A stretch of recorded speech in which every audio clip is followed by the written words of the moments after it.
Hello Ram Ram ji सभी को। कैसे आप सभी? तो स्वागत है आपका हमारे आज के एक और नए व्लॉग में। तो आज का व्लॉग हम शूट कर रहे हैं मेरी बहन के घर से, नजफगढ़ से। तो ये देखिए, आज हम आए हुए नजफगढ़ यानी कि मेरी बहन के घर। वहाँ पे हो रही है सत्यनारायण की कथा और आज पूर्णिमा का यहाँ पे हवन था।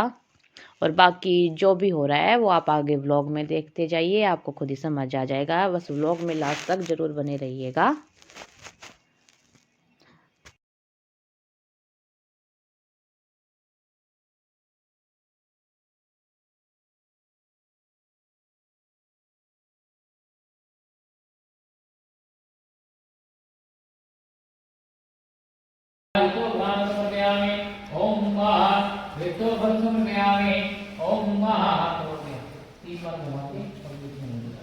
ओम दुर्गे नमः देवाय वदन्त वदन्तो साधनं सरहदवे ओम नमस्कारं करोमि ओम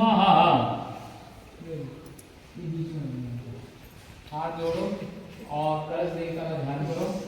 ओम नमो नमस्ते माधव नारायण नारायण गोविंद नारायण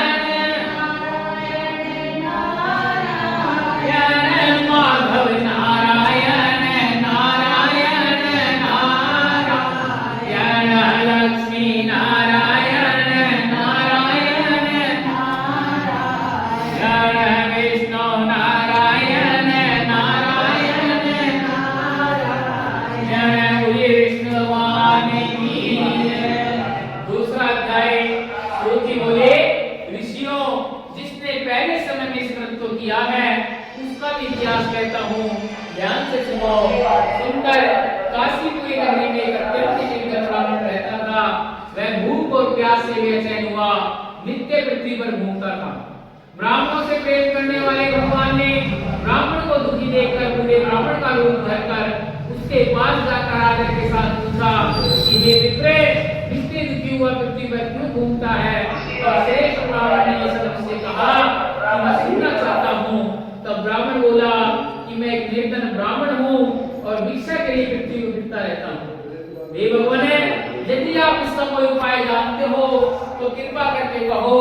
और वृद्ध ब्राह्मण बोला कि सत्यनारायण भगवान मनवांछित फल को देने वाले हैं, इसलिए आप उन्हीं का पूजन करें और जिसके करने से मनुष्य सभी दुखों से मुक्त हो जाता है। और ब्राह्मण का व्रत का सारा विधान और विधि बताकर बूढ़े ब्राह्मण का रूप धारण करने वाले श्री हरि भगवान अंतर्ध्यान हो गए। और जिस व्रत को वृद्ध ब्राह्मण ने बतलाया था मैं उसको करूंगा, यह निश्चय करने में उसे रात की नींद भी नहीं आई। वैसे सत्यनारायण भगवान के व्रत को जो करेगा वह सभी पापों से छूटकर मोक्ष को प्राप्त होगा। और आगे जो पृथ्वी पर श्री हरि भगवान का व्रत करेगा वह मनुष्य सभी दुखों से छूट जाएगा। इस तरह नारद जी से नारायण का कहा हुआ ये व्रत मैंने तुमसे कहा है। विप्रो, अब और क्या कहूँ? ऋषिवर बोले का एक बुद्धिमान राजा था।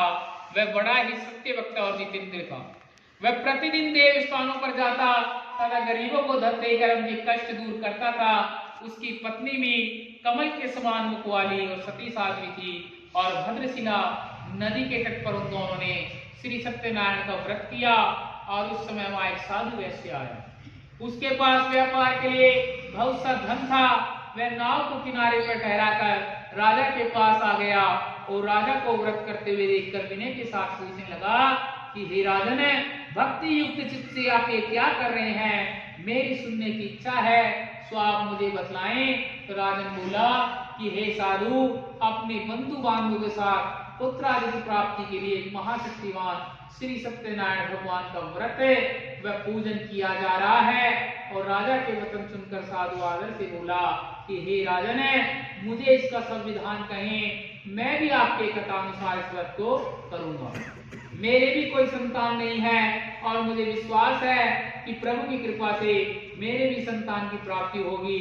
और राजा से सभी विधान सुनकर व्यापार से निर्मित होकर वह आनंद के साथ घर गया और साधु ने अपनी स्त्री संतान देने वाले उस व्रत का समाचार सुनाया और कहा कि जब मेरे संतान होगी तब मैं इस व्रत को करूंगा। साधु ने ऐसे वचन अपनी स्त्री लीलावती से कहे और एक दिन उसकी स्त्री लीलावती पति के साथ आनंदित होकर संसारिक धर्म में प्रवृत्त होकर सत्यनारायण भगवान की कृपा से गर्भवती हो गई तथा 10वें महीने में उसने एक सुंदर कन्या को जन्म दिया। कन्या दिनों दिन इस तरह बढ़ने लगी जैसे शुक्ल पक्ष का चंद्रमा बढ़ता है और इसलिए कन्या का नाम कलावती रख दिया गया। तब लीलावती ने मीठे शब्दों में अपने पति से कहा कि आपने जो संकल्प किया था कि भगवान का व्रत करूंगा अब आप इसे करिए। साधु बोला कि हे प्रिय इसके विवाह पर करूंगा। इस प्रकार अपनी पत्नी को आश्वासन देकर वह नगर की ओर चला गया। कलावती पितृगृह में वृत्ति को प्राप्त हो गई और साधु के साथ अपनी पुत्री को देखा तो तुरंत ही दूत को बुलाकर कहा कि पुत्री के वास्ते कोई योग्य वर देख कर लाओ। और साधु की आज्ञा पाकर दूत कंचन नगर पहुंचा और वहां पर खोज और देखभाल कर बच्ची के लिए सुयोग्य वाणी पुत्र को ले आए। उस योग्य लड़के को देखकर साधु ने अपने बंधु बांधवों सहित प्रसन्न होकर अपनी पुत्री का विवाह उसके साथ कर दिया। किंतु दुर्भाग्य से विवाह के समय में भी उस व्रत को करना भूल गया। तब श्री भगवान क्रोधित हो गए, शाप दिया कि तुम्हें दारुण दुख की प्राप्ति होगी और अपने कार्य में कुशल साधु बनिया जमाता सहित समुद्र के समीप स्थित रतनपुर नगर में गया और वहां दोनों ससुर जमाई चंद्रकेतु राजा के उस नगर में व्यापार करने लगे। एक रोज भगवान की माया से प्रेरित कोई चोर राजा का धन चुरा कर भागा जा रहा था, किंतु राजा के दूतों को आता देखकर चोर ने घबरा कर भागते हुए राजा के धन को वहीं चुपचाप रख दिया जहां पर वे ससुर और जमाई ठहरे हुए थे। जब दूतों ने उस साधु के वैश्य के पास राजा के धन को रखा देखा तो तुरंत ही बांध कर उसको ले गए और प्रसन्नता से दौड़ते हुए राजा के समीप जाकर बोले, ये दो चोर हम पकड़ कर लाए हैं, आप आज्ञा दें। तब राजा की आज्ञा से उनको कठिन कारावास में डाल दिया गया। उनका जितना धन था वो भी छीन लिया गया और सत्यनारायण भगवान के शाप द्वारा उनकी पत्नी भी घर पर बहुत दुखी हुई। घर पर जितना धन रखा था उसे भी चोर चुरा ले गए। शारीरिक व मानसिक पीड़ा तथा भूख प्यास से दुखित होने की चिंता में कलावती एक ब्राह्मण के घर गई। वहां उसने सत्यनारायण भगवान का व्रत करते हुए देखा और कथा सुनी, प्रसाद ग्रहण करा। रात को घर आई तो माता ने पूछा कि अब तक कहाँ थी, तो वो बोली तेरे मन में क्या है। तब कलावती बोली कि हे माता, मैंने एक ब्राह्मण के घर श्री सत्यनारायण भगवान का व्रत देखा है। तो कन्या के वचन सुनकर लीलावती भगवान के पूजन की तैयारी करने लगी। लीलावती ने परिवार और बंधुओं सहित भगवान का पूजन किया, वर मांगा कि मेरे पति और दामाद शीघ्र घर आ जाएं। साथ ही प्रार्थना की कि हम सबका अपराध क्षमा करो। और सत्यनारायण भगवान इस व्रत से संतुष्ट हो गए और राजा चंद्रकेतु को सपने में दर्शन देकर कहा कि हे राजन, दोनों वैश्यों को प्रातः ही छोड़ दो और उनका जो भी धन तुमने ग्रहण किया है उनको लौटा दो, नहीं तो तेरा धन राज्य पुत्र सब नष्ट हो जाएगा। और राजा को ऐसे वचन कहकर भगवान अंतर्ध्यान हो गए और प्रातः काल राजा चंद्रकेतु ने सभा में अपना सपना सुनाया। तो फिर दोनों वाणी पुत्र को कैद कर सभा में बुलाया और कहा कि हे मानवो, भावी वस्तु में ऐसा कठिन दुख प्राप्त हुआ है, अब तुम्हें कोई भय नहीं। ऐसा कहकर राजा ने उनको नए नए वस्त्र आभूषण पहनाए तथा उनका जितना धन लिया था उससे 2 गुना धन देकर आदर के साथ विदा किया और दोनों वैश्य ने अपने घर की ओर चल दिए। बोलिए विष्णु भगवान की जय। भस्म नारायण नारायण नारायण माधव नारायण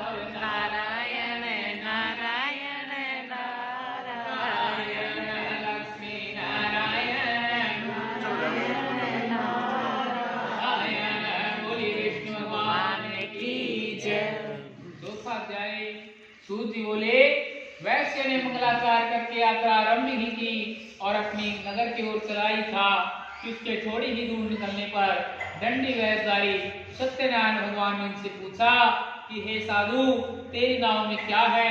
अभिमानिक वाणी का बोला कि हे दंडी, आप क्यों पूछते हो? क्या धन लेने की इच्छा है? मेरी नाव में तो बेल के पत्ते भरे हुए हैं। वैसे का ऐसा कठोर वचन सुनकर भगवान ने कहा कि तुम्हारा वचन सत्य हो। और दंडी ऐसा कहकर वहां से कुछ दूर चले गया और कुछ दूर जाकर समुद्र किनारे पर जाकर बैठ गया। दंडी के जाने पर वैश्य ने नित्य क्रिया करने के बाद नाव को ऊंची उठा देखा तो अचंभा किया कि नाव में बेल पत्ते आदि देखकर मुंशी को जमीन पर गिर पड़ा और फिर मूर्छा खुलने पर अत्यंत शोक पर करकटने लगा। तब उसका दामाद बोला कि आप शोक न करें, ये दंडी का शाप है, अंत उन्हीं की शरण में चलना चाहिए, तभी हमारी मनोकामना पूर्ण होगी। और दामाद के ऐसे वचन सुनकर दंडी के पास पहुंचा और अत्यंत भक्तिभाव से नमस्कार करके बोला कि मैंने जो आपसे असत्य वचन कहे थे, आप उन्हें क्षमा करो। और ऐसा कहकर महान शोक और रो गई। तब दंडी भगवान बोले कि हे वाणिपुत्र, मेरी आज्ञा से बार बार तुम्हें दुख की प्राप्ति हुई है, तू मेरी पूजा से बार बार विमुख होता है। और साधु बोला कि हे भगवान, आपकी माया को ब्रह्मा आदि देवता भी आपके रूप को नहीं जानते, मैं ज्ञानी कैसे जान सकता हूँ? आप प्रसन्न होइए, मैं सामर्थ्य के अनुसार आपकी पूजन करूंगा, मेरी रक्षा करो और पहले के समान मौका में धन भर दो। और उसके भक्ति युक्त वचन सुनकर भगवान प्रसन्न होकर उसकी इच्छा अनुसार वर देकर अंतर ध्यान हो गई। तब उन्होंने नाव पर आकर देखा कि नाव धन से पूर्ण है। फिर वे भगवान श्री हरि का पूजन और ध्यान कर कर साथियों से अपने नगर की ओर चल दिए। और जब अपने नगर के निकट पहुंचे तो दूत को घर भेजा और दूत ने साधु के घर जाकर स्त्री को नमस्कार करके कहा कि साधु अपने दामाद सहित इस नगर के समीप आ गए हैं।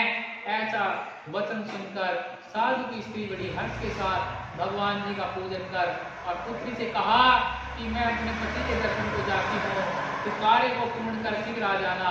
माता के ऐसे वचन सुनकर कलावती प्रसाद का त्याग कर कर पति के पास चली गई और प्रसाद की अवज्ञा के कारण सत्यदेव भगवान रुष्ट हो गए और उसकी पति को नाव सहित पानी में अदृश्य कर दिया।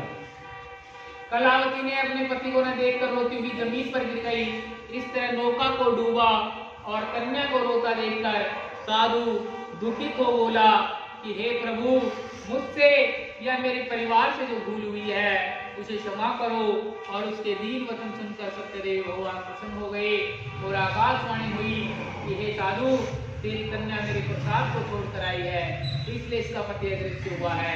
ऐसी आकाशवाणी सुनकर कलावती घर पहुंच गई और प्रसाद खाया और फिर आकर पति के दर्शन किए। तत्पश्चात साधु ने बंधु बांधु सहित सत्यदेव भगवान का विधि पूर्वक पूजन किया और इस प्रकार वह इस लोक का सुख भोग कर अंत में स्वर्ग लोक हो गया। बोलिए सत्यनारायण भगवान की जय। भस्म नारायण नारायण नारायण माधव नारायण नारायण नारायण केशव नारायण नारायण नारायण जस्मै नारायण नारायण नारायण जय नारायण नारायण नारायण विष्णु नारायण नारायण नारायण बोलिए विष्णु भगवान की जय। पांचवा अध्याय। सूत जी बोले कि हे ऋषि, और भी कथा कहता हूँ, सुनो। प्रजा पालन में ही त्वंगिरध्वज नाम का एक राजा था। उसने भी भगवान का प्रसाद त्याग कर बहुत दुख पाया। एक समय वन में जाकर वन्य पशुओं को मारकर बड़ के पेड़ के नीचे बैठा था। वहां उसने ग्वालों को भक्ति भाव से बांधों सहित सत्यनारायण भगवान का पूजन करते देखा। राजा देखकर वे अभिमान बस वहां नहीं गया और ना ही नमस्कार किया। जब ग्वालों ने भगवान का प्रसाद उसके सामने रखा तो उसने प्रसाद को भी त्याग दिया और अपने नगर की ओर चल दिया। वहां उसने अपना सब कुछ नष्ट पाया तो वह जान गया कि ये सब भगवान की ही माया है। तब उसने विश्वास कर ग्वालों के समीप गया और विधि पूर्वक पूजन का प्रसाद खाया तो सत्यनारायण भगवान देव की कृपा से सब कुछ पहले जैसा ही हो गया और फिर दीर्घ काल तक सुख भोग कर मरने पर स्वर्ग लोक हो गया। जो मनुष्य इस परम दुर्लभ व्रत को करेगा भगवान की कृपा से धन धान्य की प्राप्ति होती है। निर्धन धनी और बंधनी बंधनों से मुक्त होकर निर्भय हो जाता है। संतानहीनों को संतान की प्राप्ति होती है तथा सभी मनोरथ पूर्ण होकर अंत में वैकुंठ धाम को जाता है। जिन्होंने पहले ईश्वरत्व किया है उसके दूसरे जन्म की कथा कहता हूँ। वृद्ध सदानंद ब्राह्मण ने सुदामा का जन्म लेकर मोक्ष को पाया और उनका मुख नाम का राजा दशरथ होकर वैकुंठ को प्राप्त हुआ और साधु नाम की वैश्यनी मूढ़ बनकर अपने पुत्र को आर्य से चीर कर मोक्ष को प्राप्त किया और महाराज मंत्रध्वज ने स्वयं होकर भगवान में भक्ति युक्त कर्म कर मोक्ष को प्राप्त किया। बोलिए सत्यनारायण भगवान की जय। नारायण नारायण नारायण नारायण नारायण नारायण केशव नारायण नारायण नारायण नारायण नारायण नारायण नारायण नारायण नारायण नारायण नारायण नारायण नारायण नारायण। ये तो उसे है, ठीक है। नारायण नारायण भगवान की जय, भगवान की जय।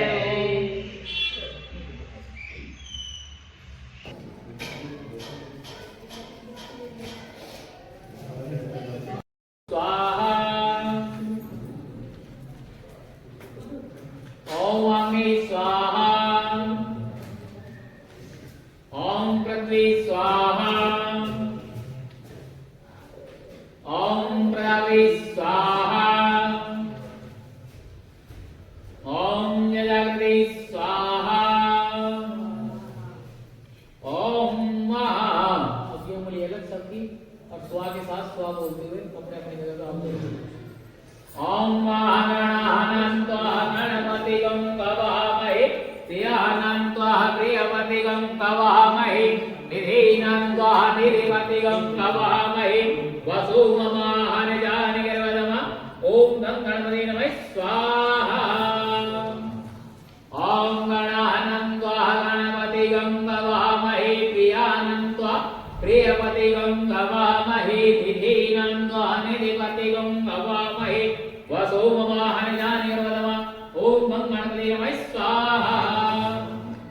ओम गणानंत्वा गणपतिगं कवामहे प्रियानंत्वा प्रियपतिगं कवामहे निधीनंत्वा निधिपतिगं कवामहे वसुममाहनजानि गर्वदम। ओम गं गणपति नमः स्वाहा। ओम अम्बे अम्बिके अम्बालिके नमः अन्यस्य गणना तथा सात्रिका सुपदिगं काम्बिर्वा। ओम महं जागृत धर्मदेवी ब्रह्मं ज्योतिगं ज्योतिरेकं। ओम तन्वे मनः। ओम पूर्णासिंह। ओम स्वाहा। छोड़ दो सामग्री हाथ में डालना।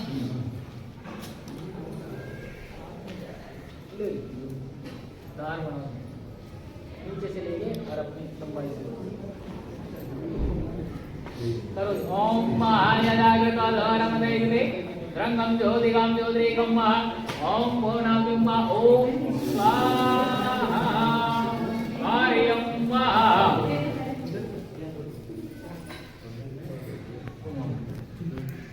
ओम कर्पूरगौरं करुणावतारं संसारसारं वदगेन्द्रहारं सदा वसन्तं हृदयारविन्दे भवं भवानी सरितं नमामि।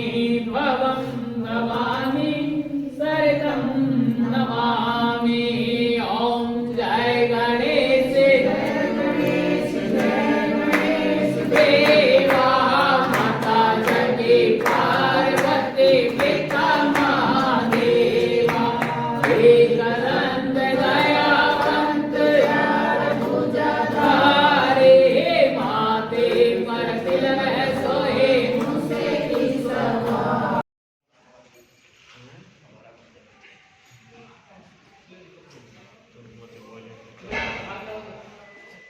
नैन्सी नमस्ते बोल रही है नमस्ते को।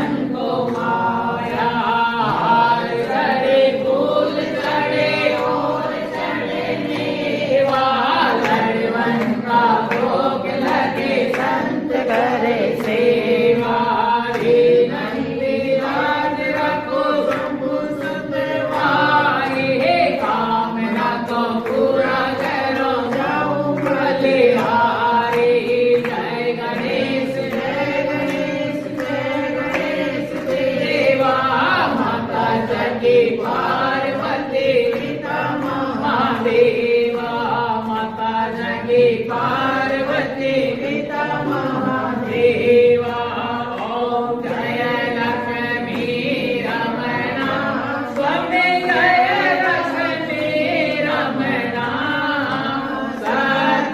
सत्यनारायण स्वामी सत्यनारायण स्वामी जनपाद के हरणा ओम जय रतन जरित सिंहासन अद्भुत छवि राजे ओ प्रभु अद्भुत छवि राजे नारद करत निरंजन नारद करत निरंजन घंटाधनि वाजे ओम जय लक्ष्मी रमणा प्रकट बहे कलि कारण सिद्ध को दरस दियो को दरस दियो बूढ़ा ब्राह्मण बन कर बूढ़ा ब्राह्मण बन कर कंचन महल कियो ओम जय लक्ष्मी रमणा दुर्बल भील कराल जिन पर कृपा करियो प्रभु जिन पर कृपा करे चंद्र चूड़ के राजा चंद्र चूड़ के राजा तिनकी विपत्ति हरि ओम जय लक्ष्मी रमणा वैसे मनोरथ पायो सरदा तज दीनी ओ प्रभु सरदा तज दीनी सो फल भोग्यो प्रभु जी सो फल भोग्यो प्रभु जी फिरे स्तुति कीनी ओम जय लक्ष्मी रमणा पावन भक्ति के कारण भिन्न भिन्न रूप धरो प्रभु भिन्न भिन्न रूप धरो सरदाधारण कीन्यो सरदाधारण कीन्यो उनके काज सरो ओम जय लक्ष्मी रमणा धरत प्रसाद समाया कदली फल मेवा ओ प्रभु कदली फल मेवा धूप दीप तुलसी से धूप दीप तुलसी से राजे सददेवा ओम जय लक्ष्मी रमणा सत्यनारायण स्वामी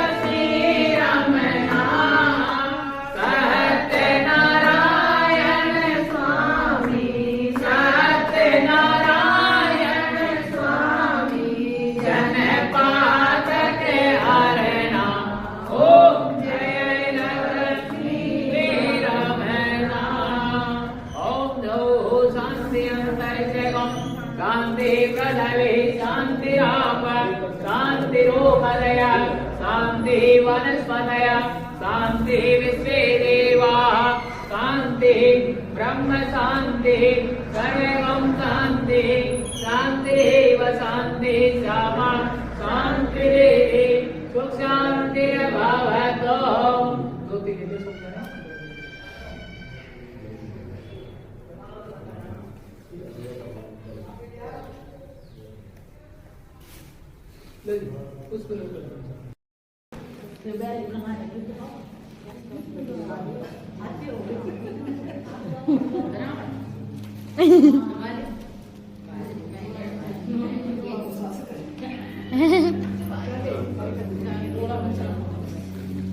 निशा मामी गाओगी?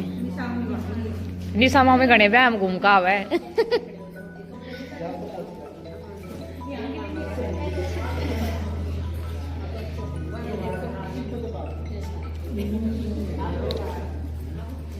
निर्विघ्नं कुर्मदेव सर्वकार्येषु सर्वदा।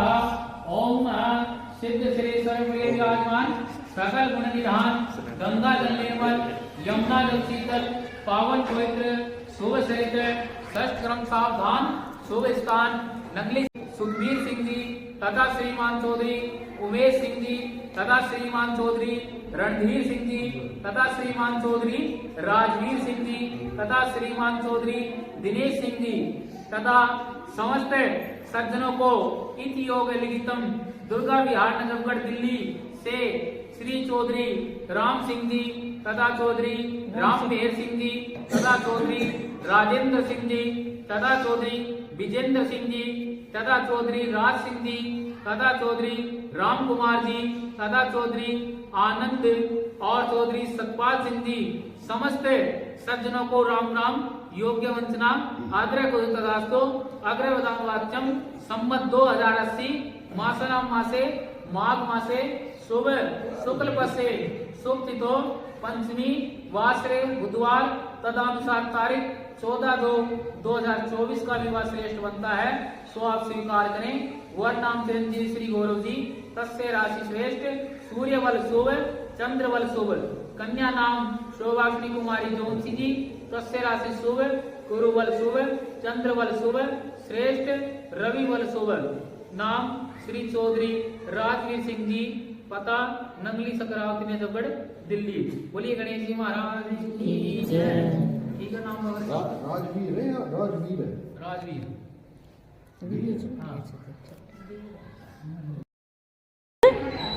बेटी इधर आ गई कट्ठे कट्ठे आओ आ गए।